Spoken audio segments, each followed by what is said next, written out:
Boa tarde a todos. É com muita alegria que essa casa acolhe a cada um dos senhores e das senhoras para um momento muito especial e muito preocupante para todos nós. E hoje nós vamos tratar do suicídio. Olhando um pouquinho assim, eu fiquei impressionada que o número de suicídios no país da Lituânia está em primeiro lugar. A Lituânia lidera o número de suicídios. Depois a Coreia do Sul, a Guiana, Cazaquistão e depois outros. E infelizmente também o Brasil está em 8º lugar. E a maioria dos suicídios acontece com envenenamento, enforcamento, armas de fogo e outros. E também uma coisa que preocupa, que acontece 3 vezes mais em homens do que em mulheres. E a causa também é muito diversificada. Hoje em dia também tem muitos devido à falta de emprego. Um número grande de homens se suicidam devido a não encontrar um trabalho para o sustento da família. E, como eu já falei, é uma alegria muito grande recebê-los aqui na nossa casa. Nós tratamos do primeiro encontro, foi Capelania, Desafios e Oportunidades. O segundo encontro, Visões da Morte. O terceiro, Pesquisas em Ciências e Espiritualidade. O quarto, Significado, Transcendência e Espiritualidade. E hoje vamos tratar de um assunto que nos preocupa, como eu já falei também, sobre o suicídio. Que nós possamos nos sentir assim, bem, embora é assustador o número de suicidas no mundo todo, inclusive aqui no hospital, nós temos até um número significativo de pessoas que tentam suicídio por medicamento, etc. Então, acho que assim o nosso papel também é estar próximo dessas pessoas, a gente nunca sabe. Às vezes as pessoas dão um sinalzinho e a gente precisa estar talvez mais atenta assim para ver o que nós poderíamos fazer. Mas a maioria das vezes, quando a gente sabe, nós falamos assim: meu Deus, ele nunca falou nada, ela nunca falou nada sobre isso, ou sei lá. Então, que nós possamos acolher também todas essas pessoas que já tentaram suicídio, aqueles que conseguiram suicidar-se e que se encontram no colo de Deus. Muito obrigada pela presença de todos. Se Deus quiser, o ano que vem nós teremos outro assunto.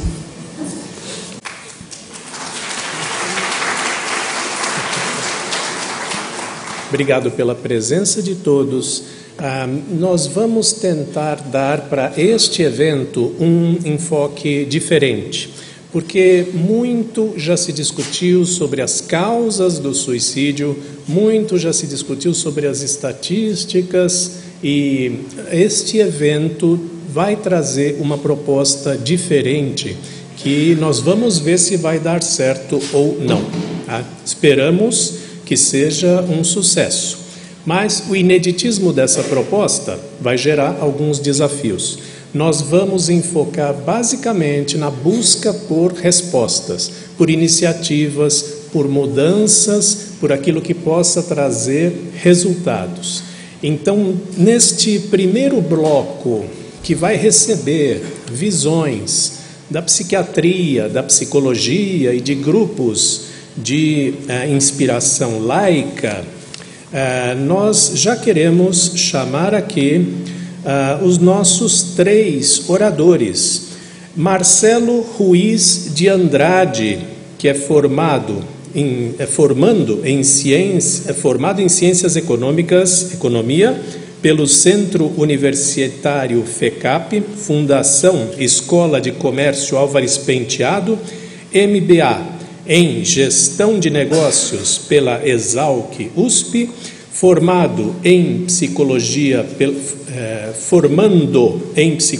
pela Unip, Universidade Paulista, estudioso do desenvolvimento e comportamento humano, atuando como facilitador de cursos e palestrante, presta serviço voluntário há 17 anos no Centro de Valorização da Vida, voltado à prevenção do suicídio, onde já exerceu também a função de coordenador local e regional.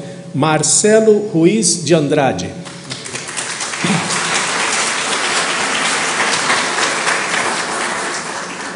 Chamo aqui João Batista Bezerra de Souza, psicólogo, palestrante, colaborador de Saúde, Diálogo e Cultura Internacional, experiência como tutor de prevenção ao uso de drogas para as escolas públicas pela Universidade de Brasília, fundador e coordenador da psicoterapia breve para deficientes visuais no Distrito Federal, fundador e coordenador do projeto Esperança Ativa de prevenção da depressão e do suicídio no Distrito Federal, membro do Comitê de Prevenção ao Uso de Drogas da OAB Distrito Federal, João Batista Bezerra de Souza.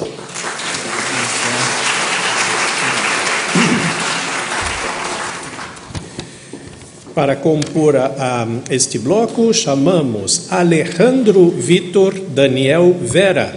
Ele é médico psiquiatra, graduação em residência pela Unifesp EPM, membro fundador e atual presidente da Associação Médico Espírita de Osasco, coordenador do Departamento de Saúde Mental da Associação Médico Espírita do Brasil, vice-presidente do Grupo Assistencial Espírita Ismael de Osasco e atua como psiquiatra clínico, além de estar envolvido em inúmeras atividades de prevenção ao suicídio. Dr. Alejandro Vera.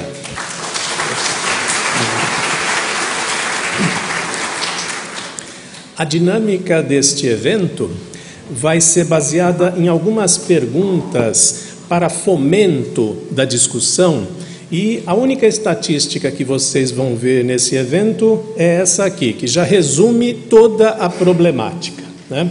Em todo o mundo existe uma tentativa de suicídio a cada 3 segundos e um suicídio consumado a cada 40 segundos, dados da Organização Mundial de Saúde. E este evento, nós vamos ter essas 3 mesas, uma mesa de orientação laica, uma mesa de orientação religiosa e depois a junção desses 3 olhares. E para começar essa discussão, lançamos aqui a primeira pergunta, né? Intervenções e atitudes de curto prazo para detectar a iminência de uma tentativa de suicídio e evitá-la.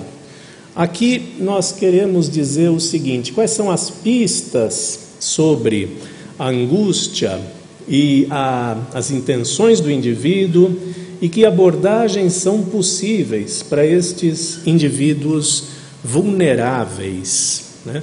Podemos começar com Marcelo. Como você lançaria argumentos para colaborar com esta questão? Muito obrigado. Boa tarde a todos. Com prazer e alegria que aqui nós estamos compartilhando esta causa muito importante, significativa para todos nós seres humanos. No nosso trabalho no CVV, nós sempre iniciamos com um processo para aqueles candidatos a se tornarem voluntários, que nós fazemos um processo de interiorização, algo semelhante ao que Carl Gustav Jung definiu como individuação. Nesse processo é onde que nós, voluntários, passamos a fazer aquilo que é uma descoberta de si mesmo. Trazer para nós, para dentro de nós, a compreensão do nosso mundo interior e, a partir disso, nós facilitarmos como um espelho para que o outro também, ele possa, através das suas próprias argumentações, buscar o seu autoconhecimento.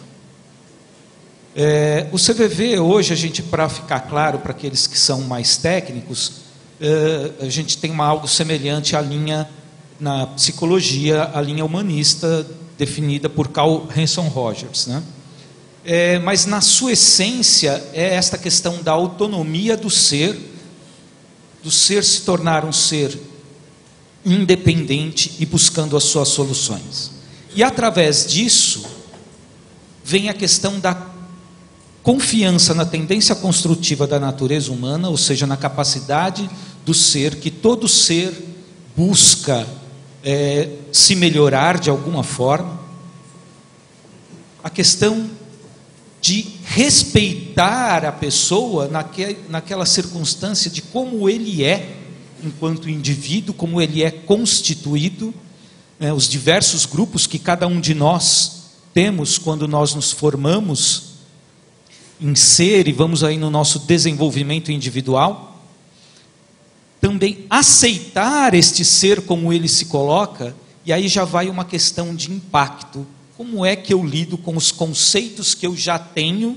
Então, eu, pessoa que me relaciono com o outro, como é que eu lido com isso, né? Ou seja, os meus pré-conceitos.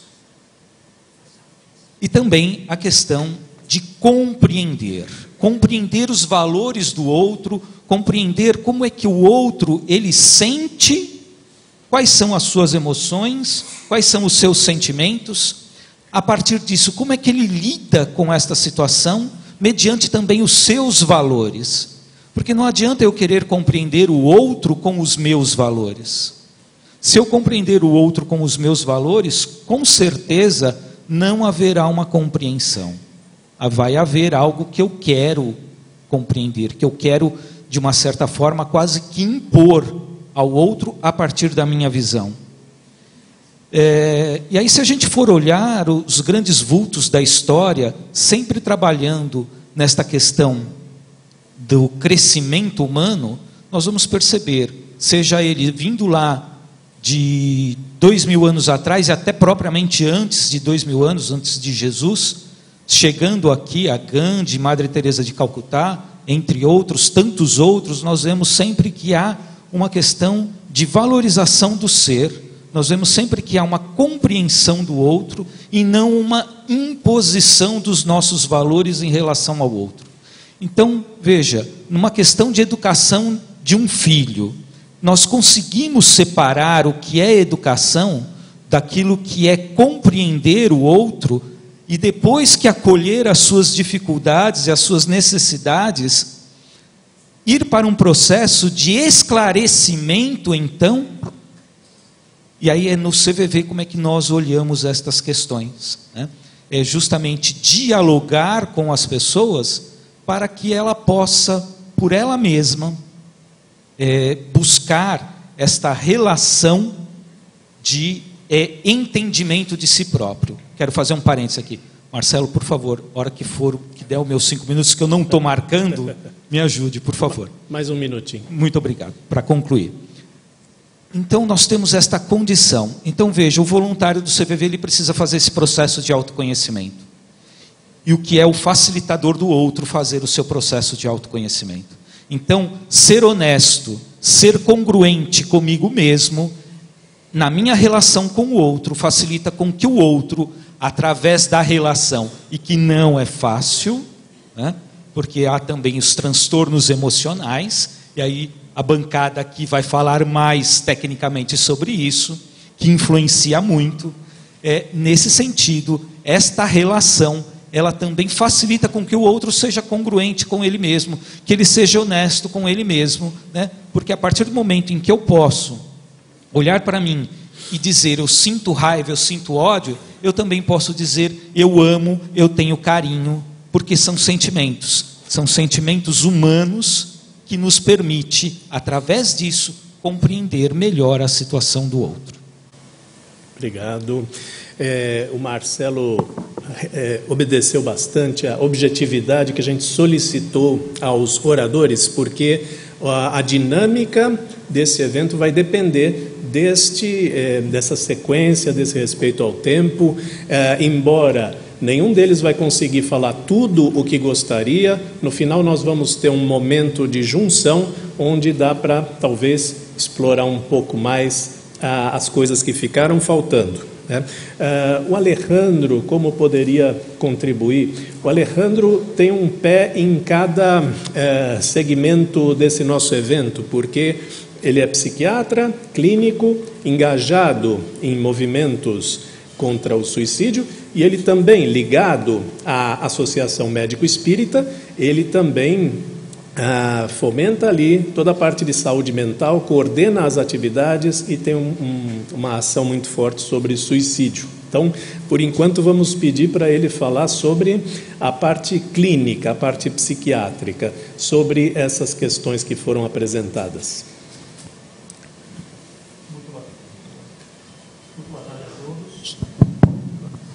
Boa tarde a todos. Sejam bem-vindos. Quero primeiramente agradecer a oportunidade de participar destes momentos, que são preciosos, porque falar do suicídio, na verdade, é apontar na direção de valorização da vida. Isso se dá na soma de distintos olhares, para que nós possamos entender a complexidade desse ato.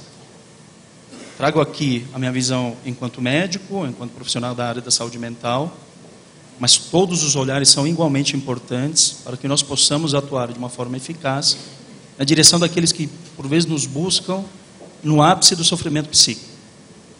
Eu creio que não existe nada igual a essa dor, a esse sofrimento. E que é muito difícil de compreendê-lo, como já nos foi colocado aqui pelo Marcelo, se colocarmos apenas os nossos preconceitos e não buscarmos estabelecer na relação com o outro um olhar empático de entender o que se encontra em situação complexa e de que aquele indivíduo está buscando o suicídio como uma alternativa, não muitas vezes de deixar de existir, mas de eliminar a dor e o sofrimento. E que por vezes esse sofrimento está aliado, conforme nos é trazido pelos suicidólogos, a um transtorno mental que pode ser diagnosticado e, portanto, tratado. A imensa maioria das pessoas que cometem suicídio, cometem porque se encontram nesse momento aí de um transtorno mental, seja depressão, seja uso de substâncias, ou transtornos mais graves da personalidade, esquizofrenia e por aí vai. Então, esse momento de discussão nos leva a refletir de que forma eu posso atuar mais a curto prazo, buscando compreender o que se passa. Para o nosso dia a dia, quando nós percebemos que alguém, seja do nosso contexto familiar, das nossas, enfim, da nossa convivência, vai apresentando alterações de comportamento, como isolamento social, impacto no dia a dia, nas suas atividades, sejam elas as atividades escolares, de trabalho, na convivência com o outro, dentro de um contexto que vai piorando ao longo do tempo, o que nos resta é nos aproximarmos sempre com muito carinho, com muito respeito e entender o que se passa naquele instante. E se percebemos que ele se encontra em profundo sofrimento emocional, psíquico, é importante que nós sejamos diretos e questionemos, buscando desconstruir uma série de mitos que envolvem o suicídio, que é o seguinte: eu não posso perguntar sobre morte, senão eu dou ideia. Não, isso é equivocado. Muito pelo contrário. Quando eu me aproximo daquele que eu percebo que ele não está bem e questiono a respeito do suicídio, da morte, o outro se sente compreendido. Então ele vai me enxergar e vai dizer o seguinte: pô, alguém me viu, alguém me enxergou. Alguém percebeu que eu estou em tanto sofrimento que cogitou inclusive que eu esteja pensando em morte. Se abre uma porta. E a partir daquele momento se estabelece uma relação empática.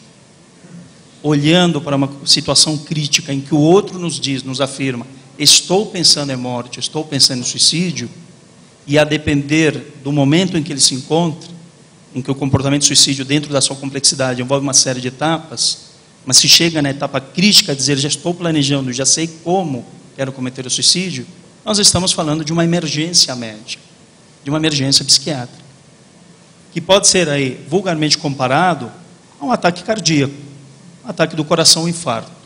Onde nós tratamos o infarto? Tratamos em nível hospitalar. Então, no olhar médico, no olhar psiquiátrico, se nós temos nesse momento uma emergência psiquiátrica, necessitamos que ele esteja no ambiente que ele se sinta protegido e acolhido. E a partir desse momento eu consigo alinhar algum tipo de encaminhamento que possa auxiliá-lo naquele instante. Buscando qualquer tipo de profissional de saúde que possa acolhê-lo, é a partir desse momento estabelecer qual a linha, qual o tratamento que será feito, nas mais diferentes etapas. Mas abraçando aquele indivíduo com muito carinho, com muito amor, com muito respeito e dentro das suas necessidades mais íntimas. Então, creio que, pensando em uma situação de urgência ou emergência, entendendo que há alterações comportamentais importantes, que elas são perceptíveis, que cada um de nós possa se aproximar e questionar de forma direta, sem medo.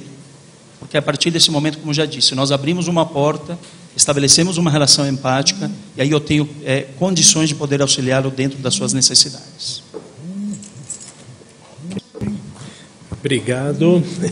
Vamos ouvir agora. Podem aplaudir também. Podem aplaudir, não tem problema. Isso. Vamos ouvir João Bezerra, suas contribuições para esse assunto. Boa tarde a todos e a todas. É um prazer muito grande estar aqui com vocês neste momento, que eu peço uma salva de palmas para a organização do evento e para o Hospital Santa Catarina, e especialmente para vocês que vieram construir conosco este olhar, este momento de partida. Palmas para todos.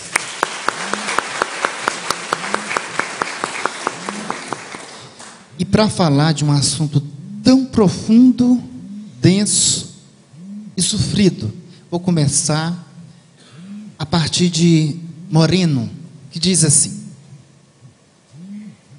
quando eu te olhar com os teus olhos, e quando tu me olhares com os teus,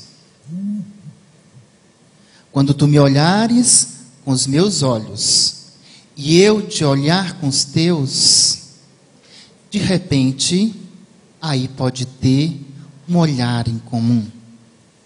E neste momento, quando tu me vires com os meus olhos, e eu te vir com os teus, pode haver um encontro de ser humano a ser humano. E em se tratando do suicídio, é preciso ter primeiramente essa mudança de olhar, um olhar que seja especialmente acolhedor, sem julgamentos, sem preconceitos. Acolher essa doença, ou melhor, esse doente da doença. Mas acolher muito mais aquilo que aquele ser humano, antes de ser doente, traz consigo. O que ainda existe nele que é um impulso de vida? O que existe nele que ainda é um impulso de esperança ativa? Não uma esperança qualquer, como diz o nosso projeto lá em Brasília, que a gente realiza há 2 anos, Projeto Esperança Ativa de Prevenção ao Suicídio. Justamente porque fazer com que esse ser humano, ele fique de pé, e ele não deixe as coisas acontecerem, mas ele tem uma espera ativa, onde ele dá o passo. E nós estamos ao lado de, nem na frente, nem atrás, mas ao lado. E aí entra o elemento principal, a compaixão. Esse compasso, esse estar ao lado. Não puxar o paciente, Não empurrar o paciente, mas acompanhar os seus passos e o seu ritmo.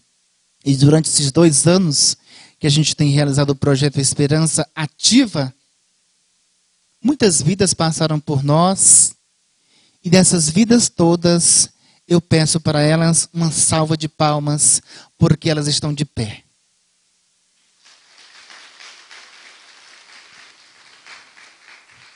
Nos nossos 14 encontros que a gente realiza em cada semestre, nós trabalhamos o primeiro encontro, viver é uma arte. Como que essa vida que eu tenho, que nós temos, que ele que vem, traz, o que faz nela ter movimento, ter vida, vida em plenitude. Não é vida de qualquer jeito, não. É vida em plenitude, visando a visão biopsicossocial e espiritual, como diz o psiquiatra Viktor Frankl, a logoterapia, onde se trabalha o resgate do sentido de vida. E o outro elemento, aprender é uma arte, que é o nosso segundo encontro. E o outro vai, amar é uma arte. Quantos dos nossos pacientes que vêm com a ideação, com o planejamento, com a tentativa do suicídio? E às vezes tem gente que vem com 14 tentativas. É grave, minha gente. É muito grave. Mas está ali, vivo. Porque ainda existe uma esperança que pulsa de alguém que possa socorrer. E como disse o Alejandro, na fala dele como psiquiatra, foi muito pertinente, porque todos aqueles que tentam o suicídio, têm ideia, planejamento ou tentativa, a fala deles é em comum, unânime. Doutor João, eu queria calar a minha dor. Esse sofrimento que eu carrego, que eu já não dou conta mais. Eu não sei mais o que eu faço. E aí, justamente, não é a vida que ele quer tirar, é o sofrimento. E aí, quando a gente, como profissional, leva... Inclusive, eu fiz um mapeamento nesse mês agora com a paciente. E aí, ela disse assim, eu nunca tinha pensado nisso. E eu apenas perguntei para ela, me diga uma coisa, você já tentou suicídio várias vezes, você me disse agora. E vamos pensar o seguinte, se você configurasse o ato, a dor que você carrega, ela poderia ser sanada, como você mesma diz, calar essa dor. E quais outras dores seriam causadas a partir da dor que você está calando? Ela mesma disse, minha mãe, minha filha que é psicóloga, minha netinha que eu quero ver crescer. Aí ela foi dizendo, ela disse 5 pessoas. Aí quando ela disse 5 pessoas, as lágrimas escorreram.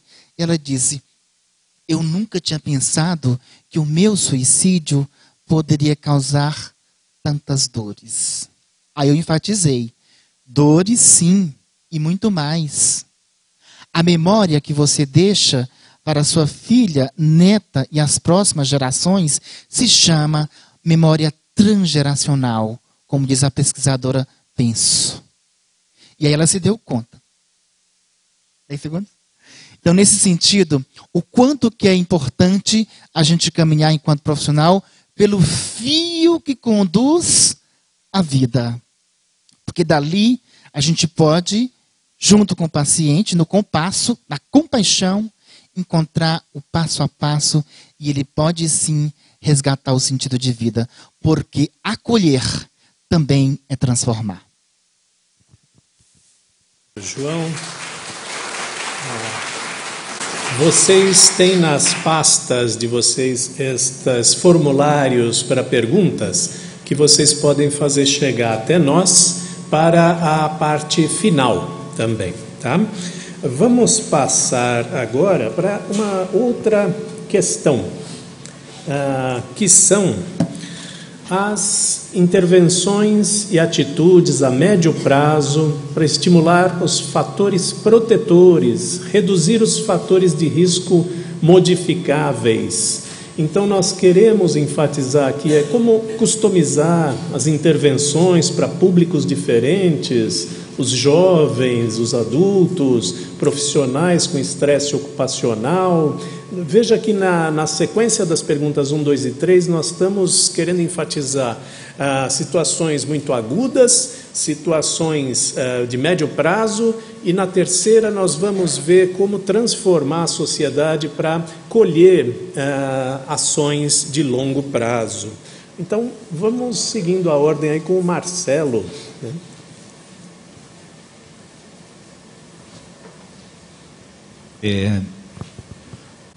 No CVV nós entendemos que a comunicação através do sentimento ela é universal e através, independentemente da idade, mesmo quando somos criança, e a ciência vem sempre comprovando isso, né? Nós estávamos em uma das nossas atividades que a gente vem fazendo, nessas questões do Setembro Amarelo, e conversando com uma pessoa, ela nos relatou que essa questão de terapia, de vidas passadas, estas coisas, mas que tinha chegado até a parte do ventre, para aqueles profissionais que lidam com isso. Então, a pessoa foi tratar desse assunto e a pessoa se manifestou sobre essa questão, e era um jovem, né, e o pai dele estava presente. E a questão foi justamente quando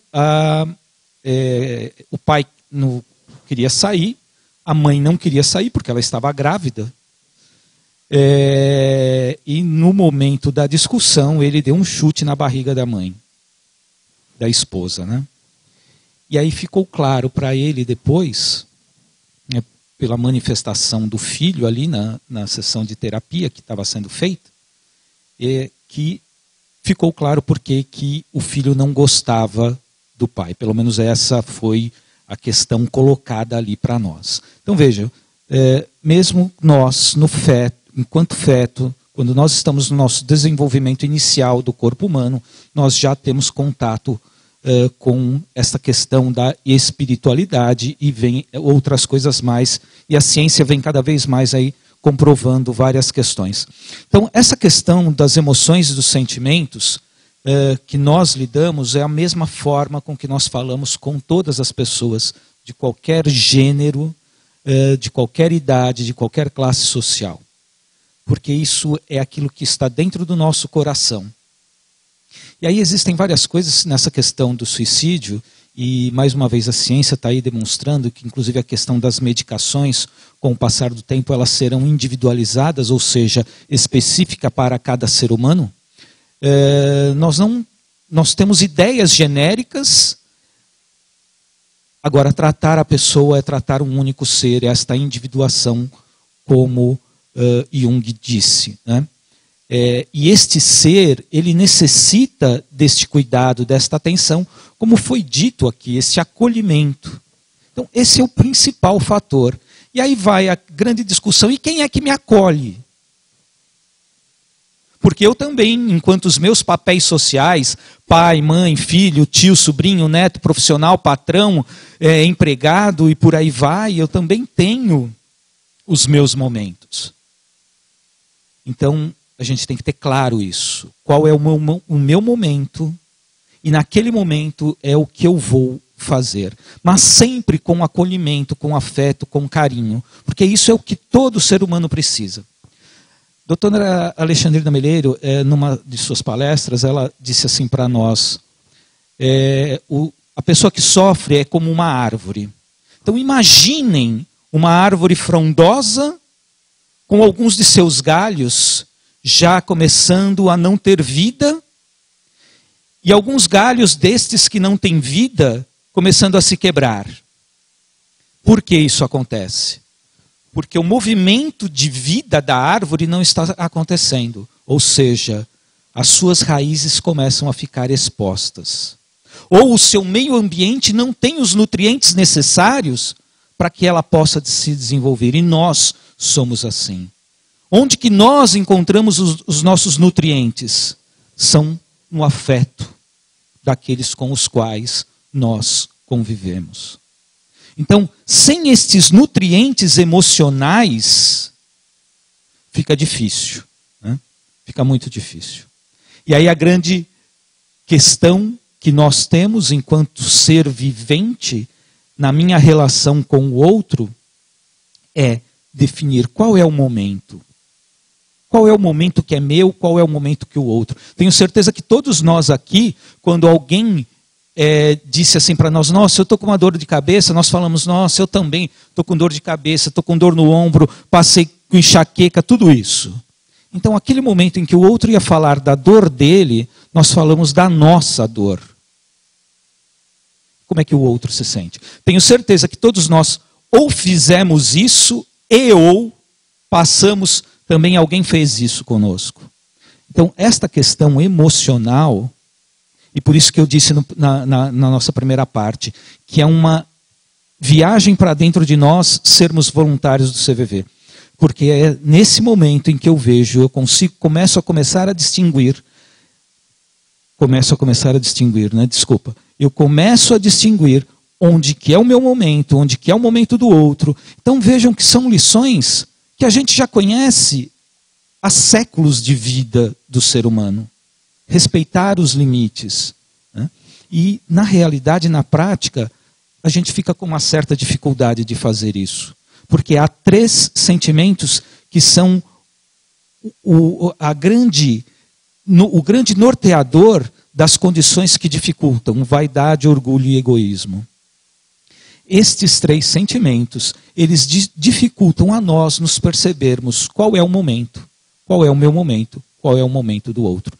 Então, falar sobre as emoções é isto que nos dá a certeza, juntamente com os tratamentos profissionais que são necessários, sim, né? Então é o diálogo de apoio de um ser para o outro, complementado com o tratamento. Isso é o que vai nos dar uma condição de previsibilidade maior aí das nossas vidas. Obrigado. Alejandro, como você poderia complementar na visão psiquiátrica? Essa construção, né, que vai se dando a médio e longo prazo, elas vão se confundindo um pouco também, entendendo que é tudo muito dinâmico e que, em termos médicos, hoje, nós olhamos para a psiquiatria e a reduzimos para os fatores de cura. Mesmo entendendo que existem inúmeras limitações em relação aos tratamentos psiquiátricos, e por vezes não se alcança a cura como nós entendemos, que é extirpar uma doença. Cura é cuidado. E é importante que, olhando para as questões da saúde mental, atuemos, acima de tudo, em prevenção e promoção. Prevenindo doenças, promovendo saúde. E talvez hoje a medicina faça isso cada vez com maiores dificuldades, focando muito nas questões que envolvem a medicalização do sofrimento, da dor. Então, se por um lado vamos tentando atuar nas questões preventivas de promoção de saúde, por outro, existe um investimento maciço nisso tudo, que acaba restringindo o acesso às populações. E nós precisamos olhar o todo. Quem tem hoje possibilidade de chegar até um psiquiatra? São pouquíssimas as pessoas. Então, obviamente que não é desse nosso momento falar em epidemiologia ou trazer dados estatísticos, mas nós bem sabemos que a maior parte dos transtornos mentais estão localizados onde? Em países pobres e em desenvolvimento. Que 75% dos suicídios estão em países pobres e em desenvolvimento. Então, o que é possível fazer dentro da nossa realidade? Para que nós possamos evitar com que as pessoas adoeçam da maneira como têm adoecido. Entendendo em fatores de risco, entendendo que a maior parte das tentativas de suicídio se dá por uma ingesta de medicação, é limitar esse acesso às medicações hoje como elas funcionam no nosso sistema de saúde.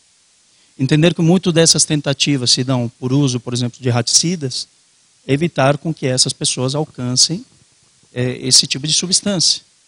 Entendendo que existem diferenças de norte a sul do país, entendendo que no sul, por exemplo, os inúmeros suicídios que acontecem por ingesta de agrotóxicos, então se faz necessário rever isso em termos de saúde pública. Isso pensando no macro. Mas precisamos também entender e personalizar o tratamento, o acompanhamento dentro dos mais diversos segmentos, seja dos jovens e dos idosos, que são questões absolutamente preocupantes no Brasil.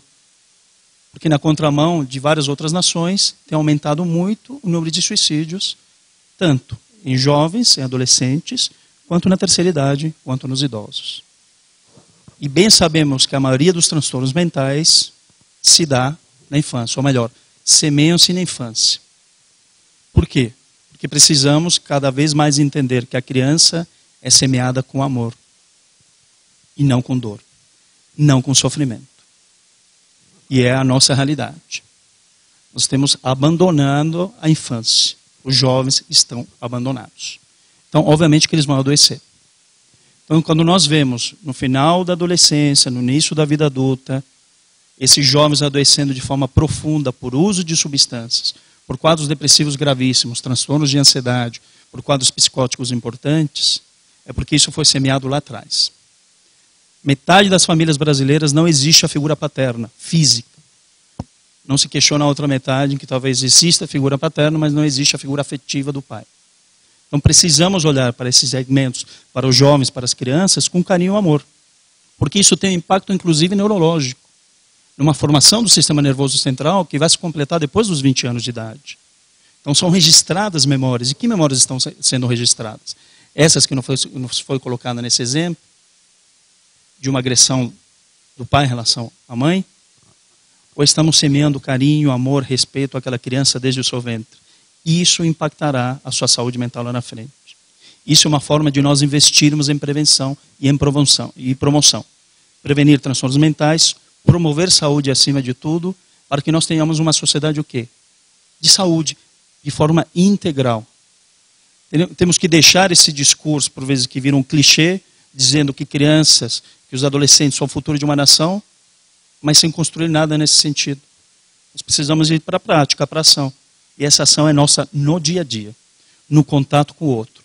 Entendendo que existe um macro, mas por vezes estamos presos dentro daquilo que nós podemos fazer, porque não depende essencialmente de nós, mas dentro, na relação com o outro, no meu dia a dia, isso sim é possível. Enquanto profissional de saúde, entendendo que somos educadores em potencial. E podemos auxiliar aqueles que nos buscam em sofrimento, entendendo, em especial os pais, de que podemos auxiliá-los a trabalhar dentro da sua família o afeto, o carinho, o amor, para prevenir com que essa criança adoeça da maneira como eles têm adoecido. E trabalhar com o idoso, trabalhar na terceira idade, dando um novo sentido à sua existência, à sua vida. E que todas as faixas etárias, todos os momentos, eles são ricos de profundo aprendizado, desde que nós nos permitamos a isso. Obrigado, Alejandro. João Bezerra, sua colaboração.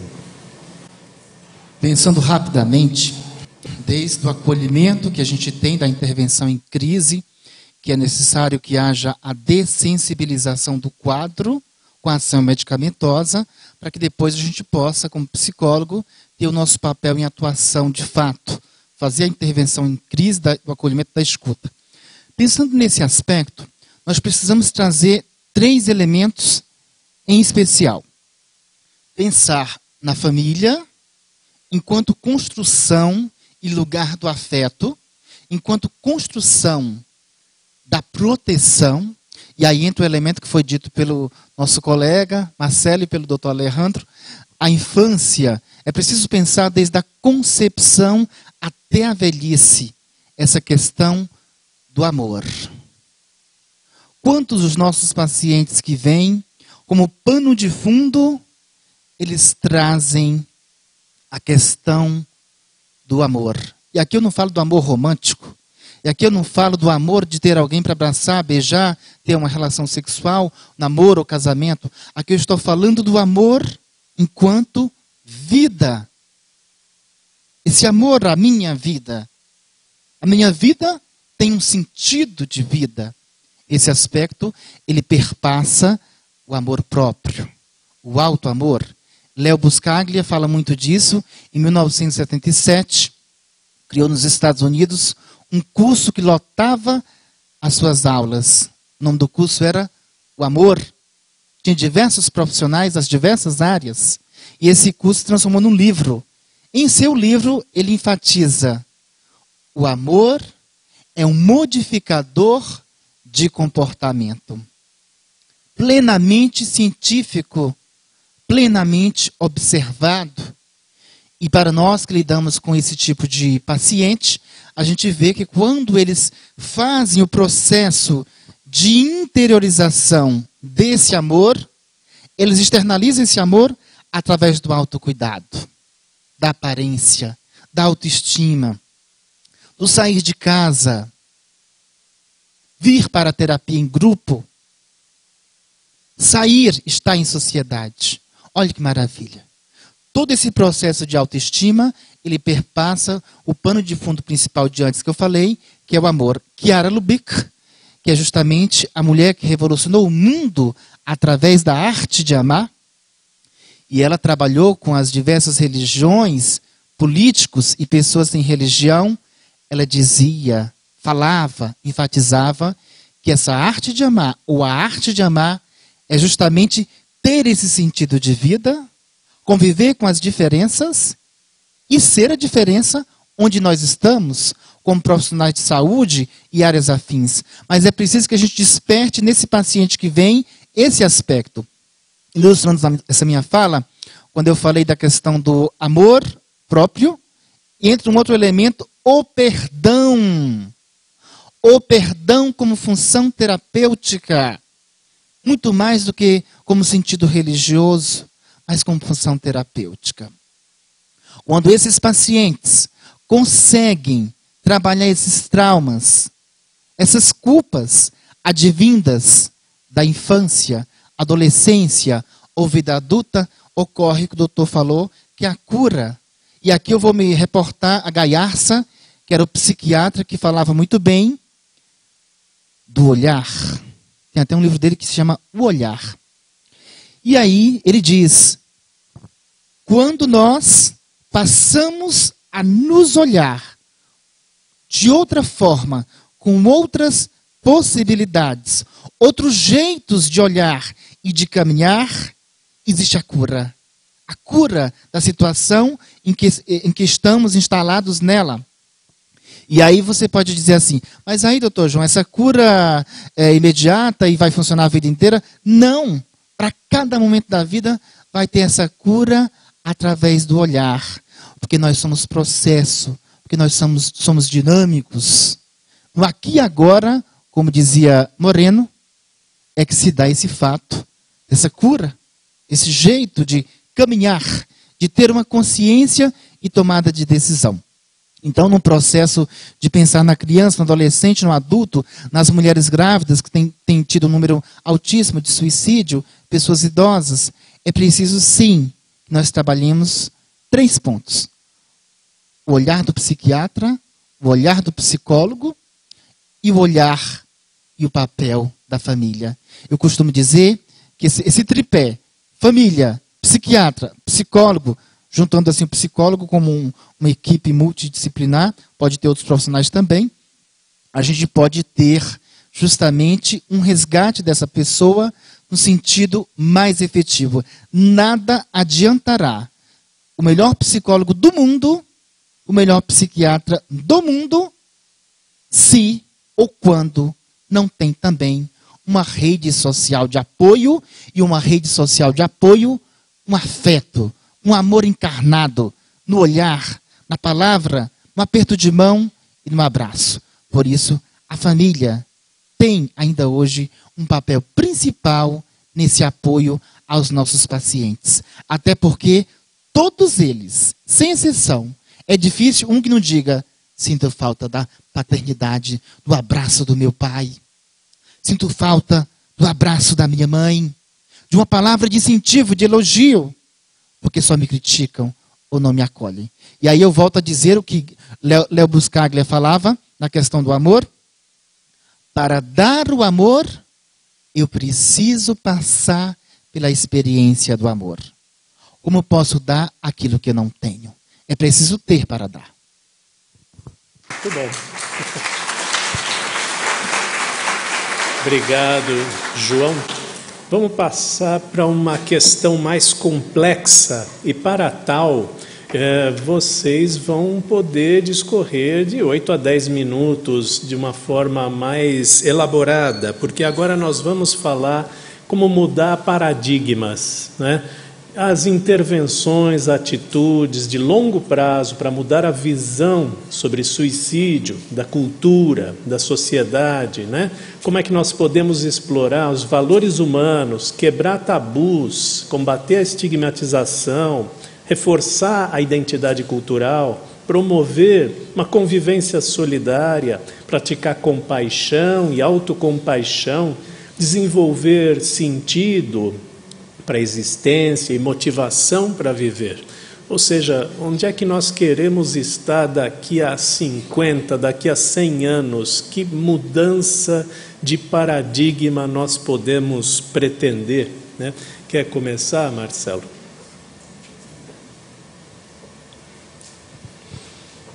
É um desafio e tanto, hein? Então eu vou começar com a visão de futuro que o CVV tem. Uma sociedade compreensiva, fraterna e solidária. Logo, quando todos nós formos compreensivos, fraternos e solidários uns com os outros, inclusive o CVV não vai ter mais necessidade de existir, porque nós nos apoiaremos mutuamente, que vai muito de encontro com a proposta de provocação deste bloco aqui. Para isso, há a necessidade do autoconhecimento. O autoconhecimento, ele por si só é a solução? Claro que não. Ela é uma condição necessária. Uma condição suficiente. Aí a gente poderia elencar N coisas. Passa por vontade própria, passa por desejo, por vontade, por coragem de fazer uma autotransformação. E aí, como é que fica a nossa condição das convicções que nós temos? E aí tem uma frase que eu transformei para mim numa espécie de mantra, que quando eu consigo me lembrar dela diante de uma situação, eu procuro então me comportar conforme esta frase, que eu li em algum determinado local que eu já nem me lembro mais. Graças a Deus que as minhas convicções são flexíveis. Porque a rigidez, ela dificulta no nosso processo de transformação interior. E que todos nós, seres humanos, buscamos, se não é o nosso autoaperfeiçoamento. Mas como isso se dá? Veja que a natureza está cheia de exemplos. Para que nós desenvolvamos o amor, a natureza vem trazer os animais. Porque às vezes a gente não consegue amar um ser humano, mas a gente consegue amar um animal. Então, quem sabe nesse processo ao longo do tempo, a gente consegue, então, este ser humano poder se dedicar com mais amor e carinho ao outro.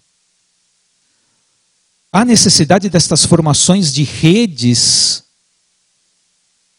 E aí hoje a gente vem, por exemplo, olhando para a questão da campanha do Setembro Amarelo e vem observando que já não é mais o CVV, o Conselho Federal de Medicina e a Associação Brasileira de Psiquiatria que promove as ações, mas pessoas da sociedade buscam a promoção. Então isso significa que a causa é mais importante do que a instituição que está por trás. Então isso demonstra que há um movimento em busca da vida. Situações como esta, que promove o conhecimento, nos possibilita uma reflexão. o quanto eu estou colaborando no meu dia a dia para comigo, para que eu me ame, para que eu faça as coisas de bom para mim, respeitando o limite do outro. E esse processo de individuação não é fácil, porque imagina, tenho certeza que muitas pessoas aqui, principalmente algumas pessoas que têm uma educação de 40, 50 anos atrás, e aí a exploração dessa novela que vem fazer essa referência, eu não assisto, mas faz esta referência na convivência do hoje, o passado com a sociedade de hoje, né? A sociedade do passado com a sociedade de hoje. Como é que é esse processo? Então, a forma com que eu me comporto e vejo é diferente de hoje. Lá, nós éramos educados, as mulheres, para procriar e cuidar da casa. Os homens, para prover a alimentação. O amor estava simbolizado e está simbolizado na mãe. E aí, por exemplo, a gente tem uma generalização. Mãe é mãe mesmo? Não. Mãe não é mãe mesmo.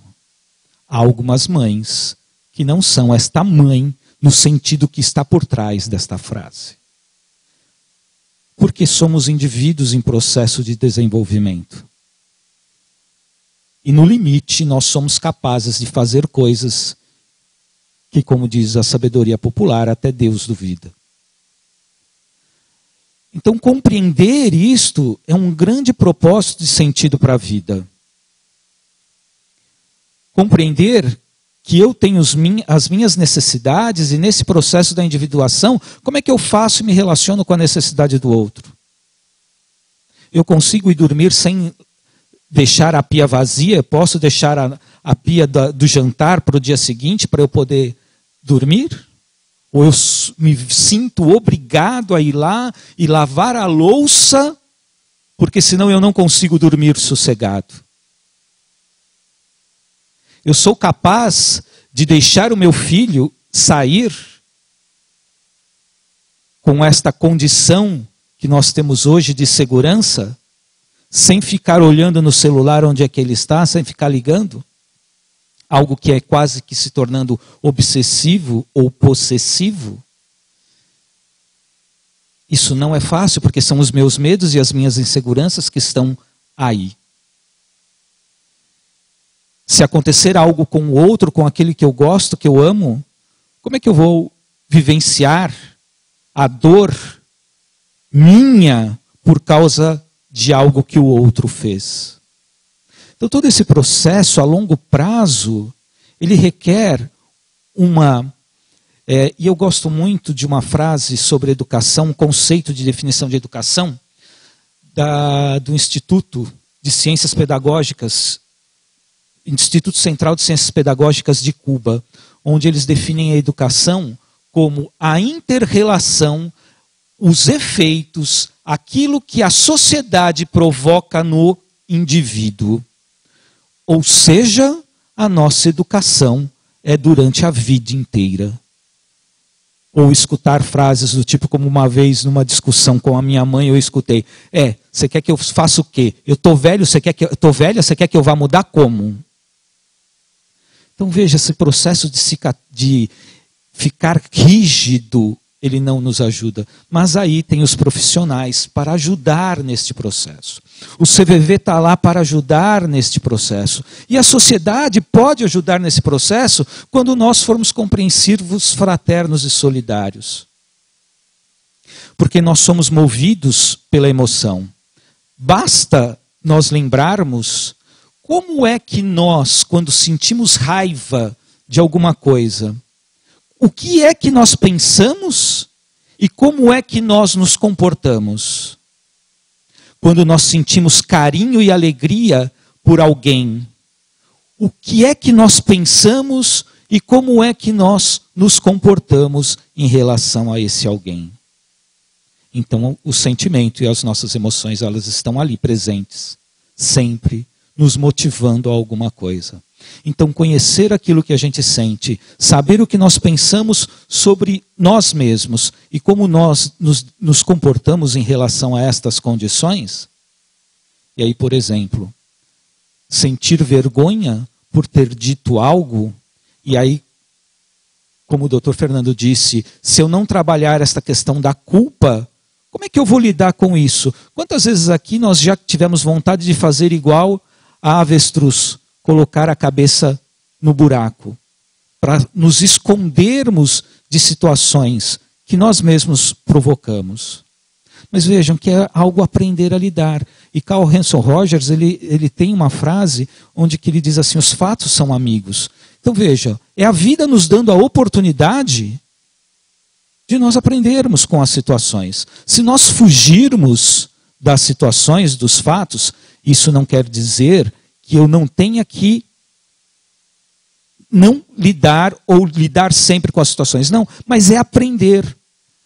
É de vez em quando ir lá no nosso porãozinho, puxar lá a gavetinha e pegar lá a situação e falar, bom, olha, eu posso lidar com você agora ou não posso? Não, não posso. Então continua aqui. Mas eu não me esqueço dela. Faço o meu processo e volto lá e, bom, agora eu posso lidar com você. Agora você já não é tão grande como eu o via. Agora eu posso lidar com você. E veja, sem o apoio profissional e o apoio do afeto e do carinho, isso não se dá. Tem uma tirinha da Mafalda, onde ela diz assim, pergunta para a professora, professora, para onde vão os nossos silêncios quando nós não dizemos o que nós sentimos? Para onde estão indo os silêncios de vocês? Para onde estão indo os silêncios das pessoas com as quais vocês convivem? Então percebem, a gente volta lá no início, na primeira etapa da nossa relação conosco e com o outro, esse nosso processo de autodescobrimento. Então, educação e autoeducação é para a vida inteira.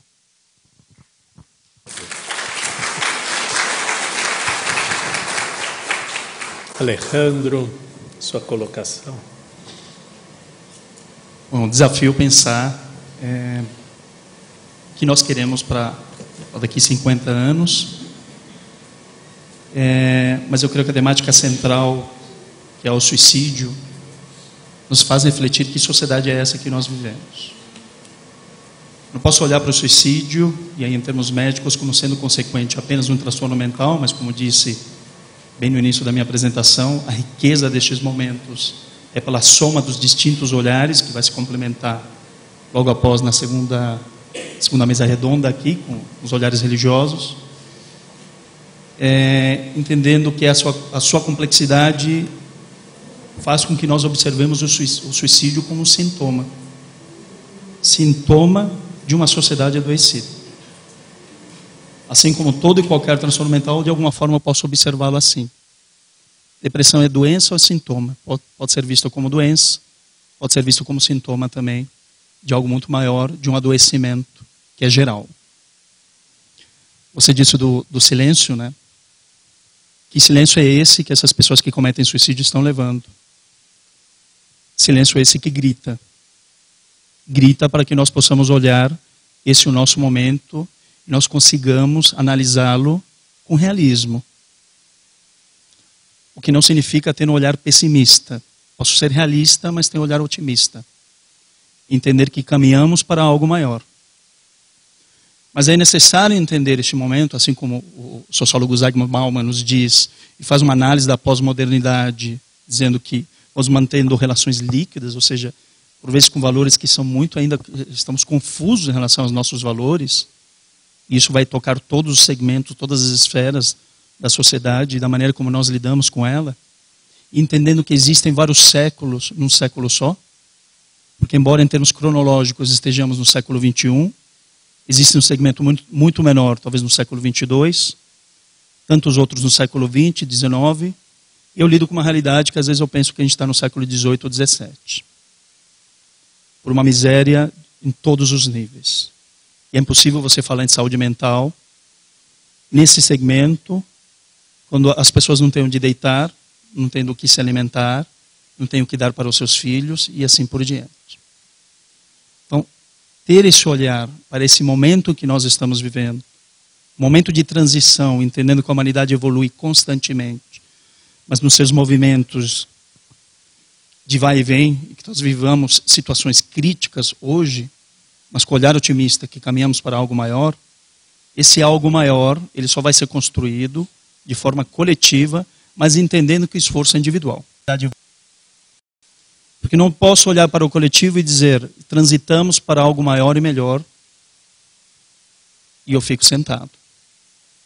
A transformação se dará e se dá pelas minorias criativas. Entender que serão terceiros que vão transformar o mundo que nós queremos. Entender que aqueles que ocupam cargos públicos vão transformar a realidade que nós queremos é ilusão.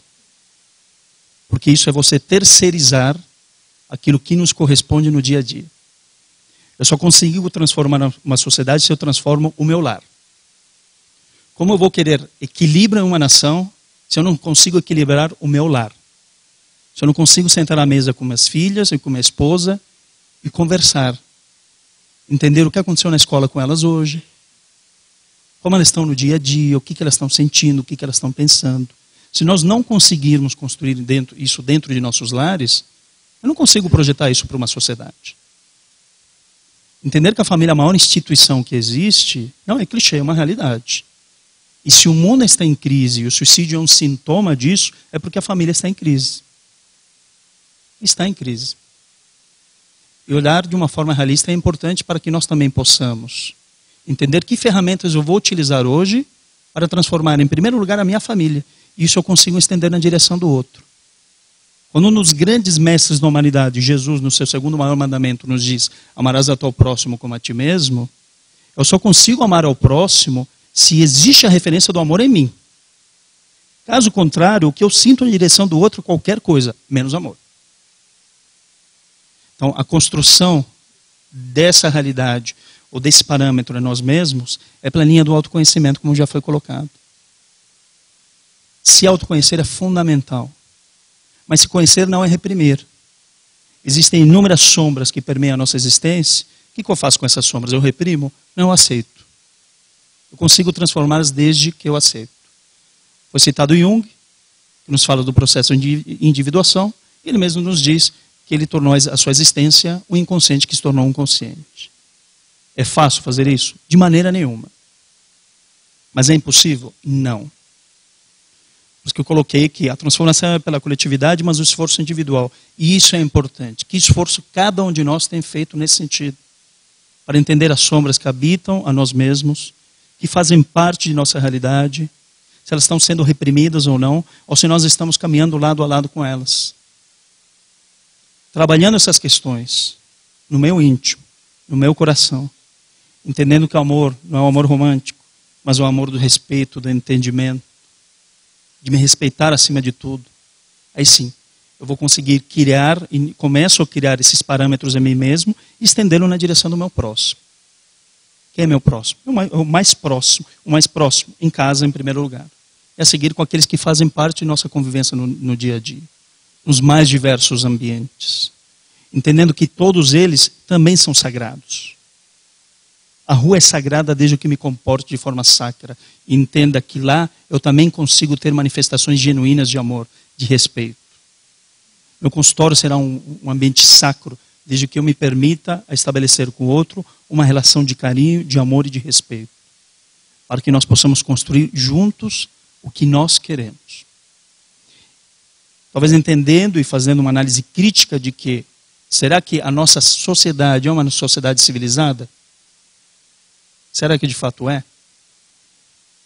E se não é, o que se faz necessário para que nós possamos caminhar nessa direção? Extirpar o orgulho e o egoísmo. Que não se extirpa, na verdade se transforma. Orgulho e egoísmo. Conseguimos já transformar o orgulho e egoísmo? Não. Então, somos civilizados? Ainda não. Caminhamos nessa direção? Sim. Caminhamos. Caminhamos por momentos como esses. Porque estamos um domingo à tarde falando sobre coisas que são muito áridas. mas que também são necessárias. Então estamos nos permitindo a outros tipos de questionamentos, análises e reflexões. Isso é trabalhar orgulho, isso é trabalhar o egoísmo, mas estamos na direção disso. Entender que o que nós queremos para daqui 50 anos, talvez nós não vamos viver isso. Talvez não. Mas é importante semear hoje. E alguém vai viver.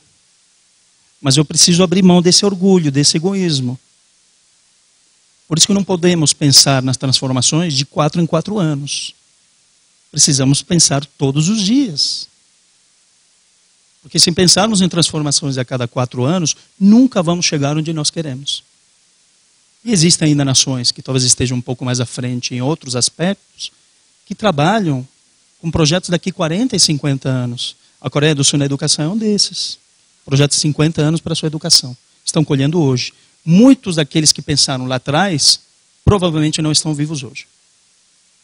Mas abrindo mão do egoísmo e do orgulho, entende-se que precisamos semear hoje e alguém vai colher lá na frente.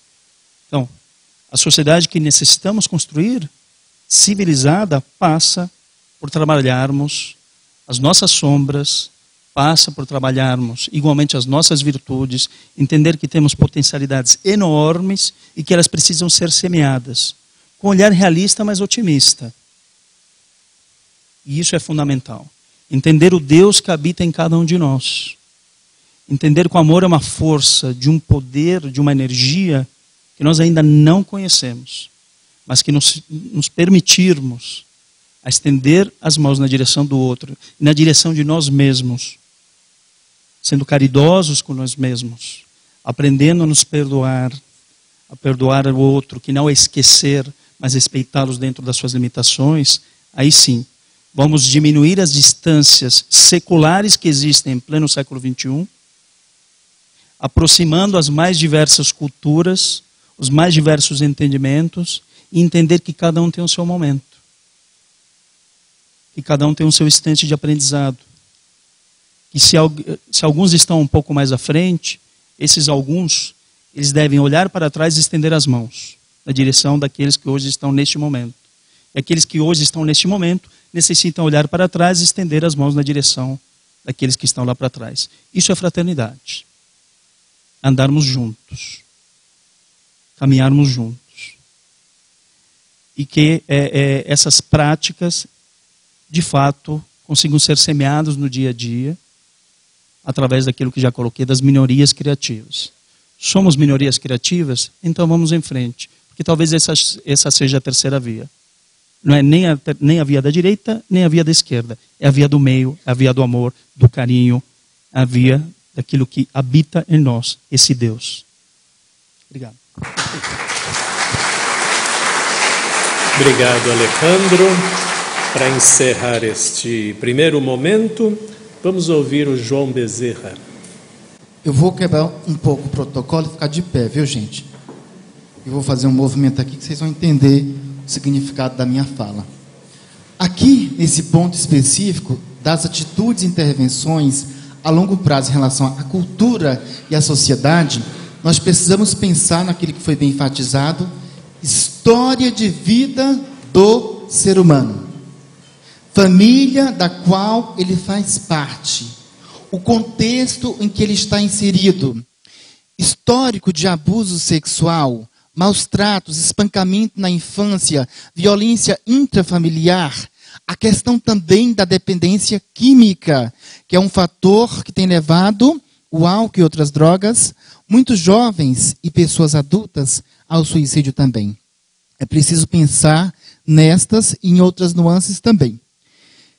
Quebrando tabus nessa questão de tentar encontrar caminhos de solidariedade. Eu preciso de uma pessoa aqui na frente, rapidinho. Uma pessoa. Não vai falar nada.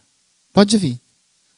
Só para ilustrar aqui um dos caminhos que a gente pode percorrer para a gente compreender que o amor é simples, minha gente. E por ser simples, ele é complexo. E sendo complexo, ele encontra caminhos na simplicidade. Porque ele é simples. Justamente essa contemplação do amor primeiro em nós, é um elemento principal que a gente precisa percorrer e ajudar o próprio ser humano a percorrer. Eu costumo dizer com os meus pacientes no consultório e também no projeto Esperança Ativa, que nós precisamos ajudar o paciente, o ser humano, a percorrer a ponte da vida. E esse termo ponte da vida foi eu que criei, viu, gente? Ponte da vida. Quando ele chega do outro lado, vira para cá. Se ele saiu daqui até chegar ao outro lado, o encontro foi com quem? Com quem foi o encontro, gente? Com ele mesmo. Mas tem um detalhe muito significativo que a gente não pode esquecer. Para fazer a travessia da ponte da vida, aí vocês vão me ajudar. Precisa de apoios de um lado e do outro. De um lado, do outro, de um lado e do outro. Porque se ele afundar de um lado ou do outro, o mar da vida, com suas tempestades, com o próprio sofrimento que é inerente ao ser humano, pode fazer com que ele se afogue. E aqui a gente usa a metáfora do afogar, o suicídio propriamente dito. Vamos lá. Um apoio de um lado, qual seria? Família. Do outro lado? Família. Como? Igreja, passo para frente. Depois, escola, amigos, passo para frente. Sociedade que está adoecida, mas a gente precisa resgatar os laços, fortalecer os laços, os vínculos afetivos, familiares, profissionais, sociais, para a gente também resgatar esse ser humano. Outro ponto. Trabalho, a profissão. Depois, como? Construindo a própria família. Isso, no caso, se for uma pessoa que for constituir uma família, né? Muito bem. Outro ponto. Como? Objetivo. Pronto. Essa pessoa, ela conseguiu percorrer. Nem todos conseguem.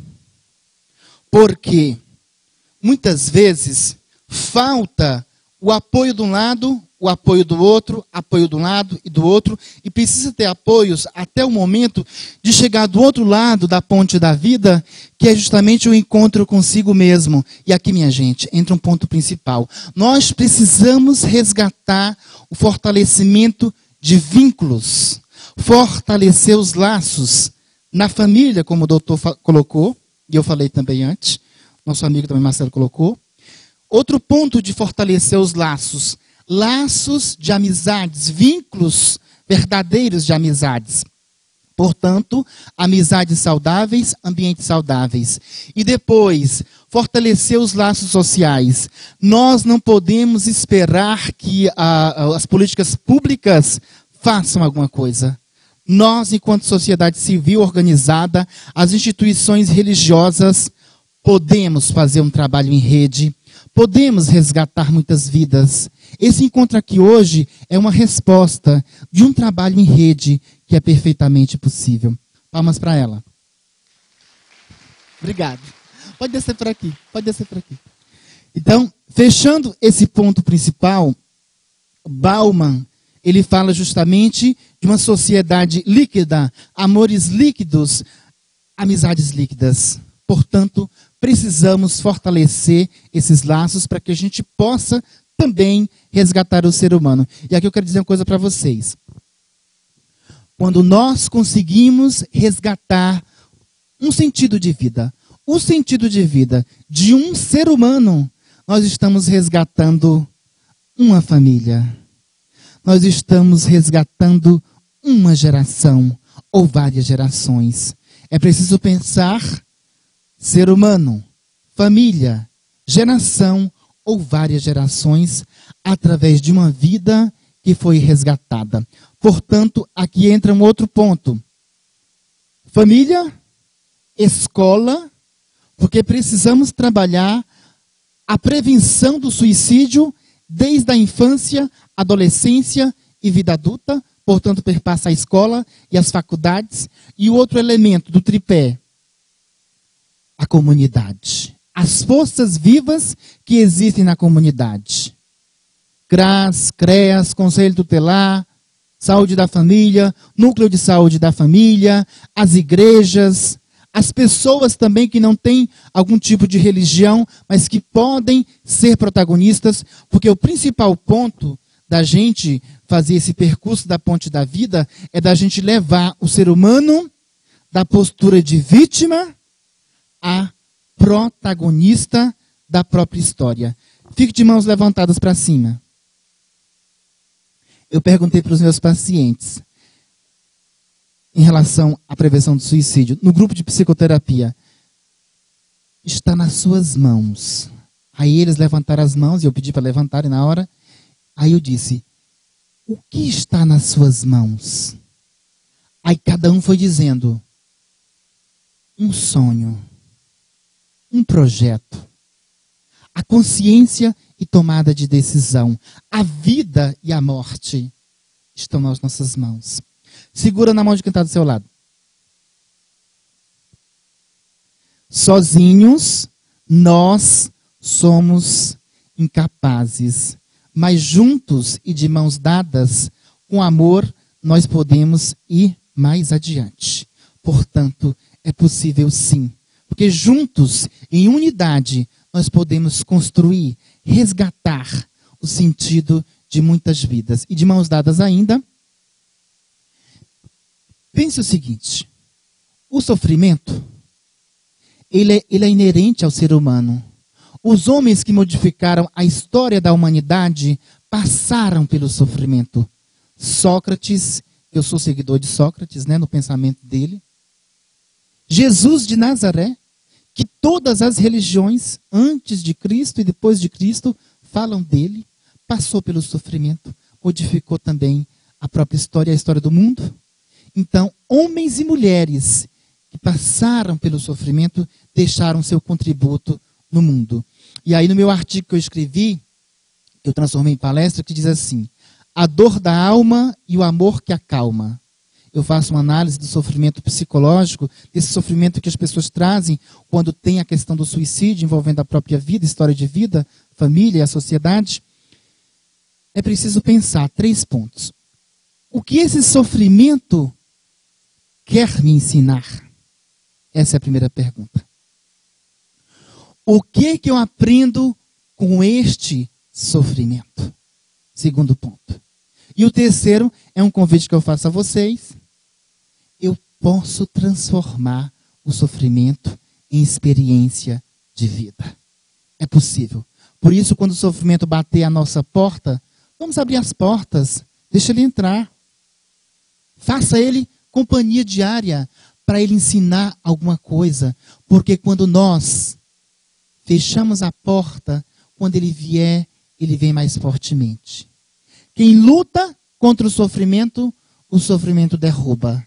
Mas quem consegue lidar com o sofrimento, aprender com o sofrimento, transformar ele em experiência de vida, é possível sim encontrar caminhos, como diz aqui. E eu termino minha fala, eu comecei com a arte e vou terminar com a arte, que diz assim, é um poema que eu fiz quando tinha 16 anos, a primeira parte, segunda e terceira estrofe de autor desconhecido, que eu aprendi com 16 anos.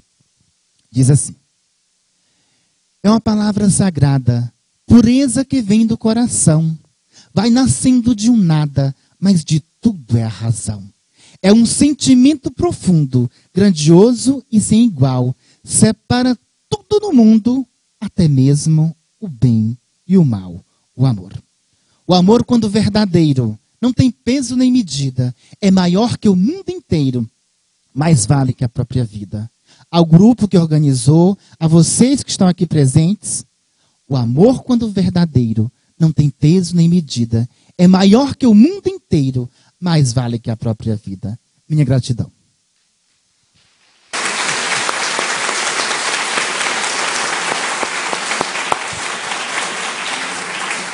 Obrigado a todos os colaboradores desse nosso primeiro bloco. Nós vamos estar juntos ao final do evento de novo e quero convidar todos ao nosso lanche, o nosso coffee break de 30 minutos. sem muita demora ali, para que nós possamos voltar e aproveitar esse tempo, essa densidade rica de assuntos que temos para trabalhar na tarde de hoje.